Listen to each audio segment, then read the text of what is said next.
Between the years of 1826 and 1829, the black population in Cincinnati grew from 700 to 2,258 people. This, of course, caused a buildup of fear in the white population, and in the 3 short years leading up to the riot, that fear turned to violence. There was knowledge that most of the aggression arose from Irish immigrants, citing that the black community were taking all of the jobs away from the Irish community. Furthermore, merchants complained that the poor black neighborhoods along the river were making their waterfront shops look bad. To further the tension, artisans in Cincinnati turned away apprenticeships for talented black men and women, refusing to teach them. As the goal was to chase blacks out of the city, in June of 1829, white overseers of black neighborhoods began to reinforce the black laws established in 1807, which stated that all blacks must pay a $500 surety bond to secure their good behavior. They must also prove they were not slaves and had to agree that they would never marry a white citizen or own guns, along with other various white privileges that were not allowed for any African American citizen.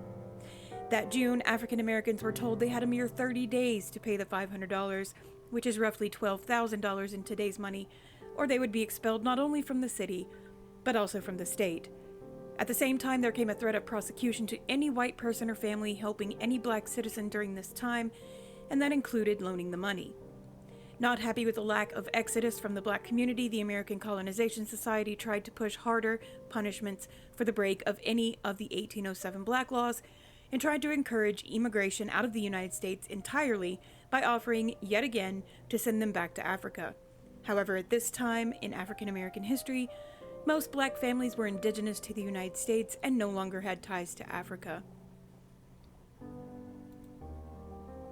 Tensions came to a head on August 15th through the 22nd as mobs of 200 to 300 ethnic whites, mostly Irishmen, attacked the black neighborhoods of the First Ward, trying to use violence to push blacks out of the city. The government of Cincinnati did little to help protect the black community until August 24th, at which point Mayor Jacob Burnett dismissed charges against 10 blacks that had been arrested and imposed fines on the merely 8 of the 200 to 300 whites that attacked the ward. In the end, 1,100 to 1,500 people of color decided to leave Cincinnati altogether, most seeking and being granted asylum in Canada.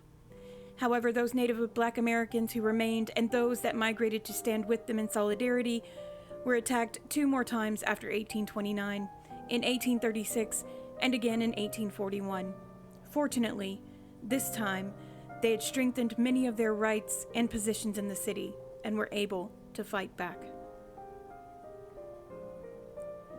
It was said by John Malvin and James C. Brown on why they immigrated to Canada that they desired to exercise their civil rights and live free from the trammels of social and unequal laws. An estimated 460 to 2,000 blacks immigrated to Canada, most settling in existing towns. However, numerous families got together and bought land to form the black community named the Wilberforce Colony in Ontario. Unfortunately, the colony grew too quickly, causing internal disputes, lack of funds, and the draw of urban jobs, leaving the colony, which was created to give blacks the right to have their own laws and government, to exist for fewer than 20 years. In 1836, tensions continued to rise in Cincinnati, and when a New York abolitionist named James G. Birney started the Cincinnati Weekly, an abolitionist newspaper, whites in the city went on the attack, targeting blacks and any white citizens that supported them. The newspaper called to task slaveholders across the Ohio River in Kentucky, which angered local businessmen who were losing deals with southern states due to the editorial attacks.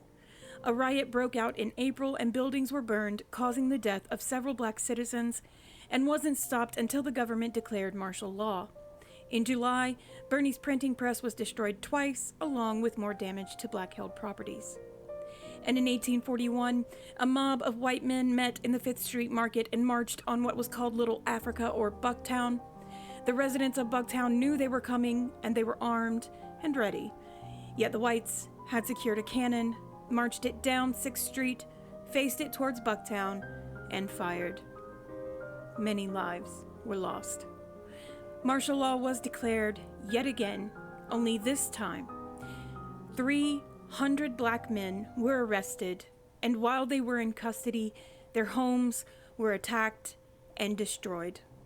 There is no record of any white man being held accountable or prosecuted for this violence. Thank you everyone for listening.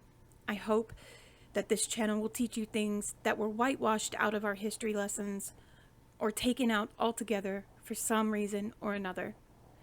We should not let our lack of teaching destroy our yearn for knowledge. I hope everyone has a wonderful day. Thank you.